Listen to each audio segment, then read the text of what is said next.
അപ്പോൾ എൻ്റെ ഒരു ഞായറാഴ്ചത്തെ വിശേഷങ്ങളൊക്കെ കാണാം. അപ്പം എണ്ണീറ്റ് തന്നെ ഉച്ചയൊക്കെ ആയി, എണ്ണീറ്റപ്പോൾ ലേറ്റ് ആയായിരുന്നു. അപ്പോഴത്തേക്കും എനിക്കിങ്ങനെ ബെഡിൽ കിടന്നപ്പോൾ തന്നെ ഒരു എഗ് ബിരിയാണിയൊക്കെ കഴിക്കാൻ തോന്നി.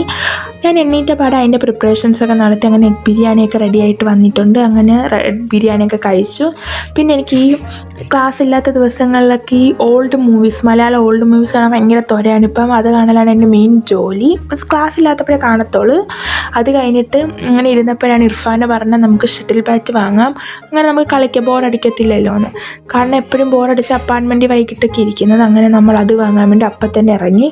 അങ്ങനെ ഒരു കടയിൽ ചെന്ന് അവിടെ ഫുൾ അടിച്ച് പറക്കി അവിടെ തീർന്നു പോയി ഇല്ല. അപ്പോൾ ആ കടയിൽ ചേട്ടൻ പറഞ്ഞു വേറൊരു കടയുണ്ട്. അങ്ങനെ ഞങ്ങൾ ആ കടയിൽ പോയി.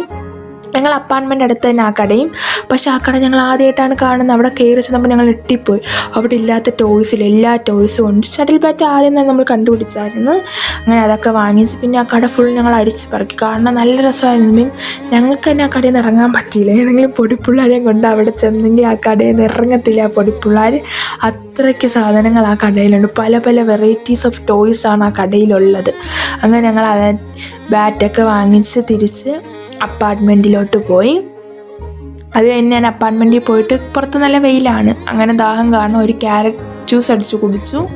ക്യാരറ്റ് ജ്യൂസ് അടിച്ച് കുടിച്ച് അപ്പം തന്നെ നമ്മൾ ബാറ്റും കൊണ്ട് ത്വര കാരണം കളിക്കാൻ വേണ്ടി അപ്പം തന്നെ പുറത്ത് ചാടി ഇറങ്ങിയിട്ടുണ്ട്. അങ്ങനെ താഴെ ചെന്നപ്പോൾ മറിയത്തിനെയും സാലിഹായും കണ്ടു. ഇവർ ഞങ്ങൾ അപ്പാർട്ട്മെൻറ്റിൻ്റെ താഴെയുള്ള പിള്ളേരാണ്. ഞങ്ങളായിട്ട് ഭയങ്കര കൂട്ടാണ്. ഞങ്ങൾ എവിടെ നിന്നാലും ഓടി വന്ന് കെട്ടിപ്പിടിക്കുകയൊക്കെ ചെയ്യും. അവളുമാർക്ക് കളിക്കാൻ അറിഞ്ഞുകൊണ്ട് ജസ്റ്റ് ഒന്ന് ഞങ്ങൾ ബാറ്റൊക്കെ കൊടുത്ത് അവളുമാർ തട്ടുകയൊക്കെ ചെയ്ത്. അത് ഞങ്ങൾ ലൊക്കേഷൻ മാറ്റിയപ്പോൾ 2 അങ്കിളുമാരെ കണ്ട് ഇവിടെ വന്ന്. ഒരാൾക്ക് 55 ഒരാൾക്ക് 50 വയസ്സാണ്. അവർ ഞങ്ങളടുത്ത് കുറേ സംസാരിച്ച് ഞങ്ങളോട് ഷട്ടിൽ ബാറ്റ് കളിച്ച് അത് ഞങ്ങൾക്ക് നട്ട്സൊക്കെ തന്ന് കുറേ നേരം ഇരുന്ന് അവർ കാര്യമൊക്കെ പറഞ്ഞു. വേറൊരാളും കൂടെ ഉണ്ട്, അയാളിപ്പോൾ അവിടെ നിന്ന് വരും. അങ്ങനെ ഞങ്ങൾക്ക് വാൽനട്ടും ഒരു സൈസ് ഇവിടുത്തെ ബദാമും തന്ന്. ഇവർ 2 പേരുമാണ്. അങ്ങനെ അവർ കുറേ നേരം ഞങ്ങൾ 10 മണിയതിന് ശേഷമാണ് വീട്ടിൽ തിരിച്ച് വന്നത്.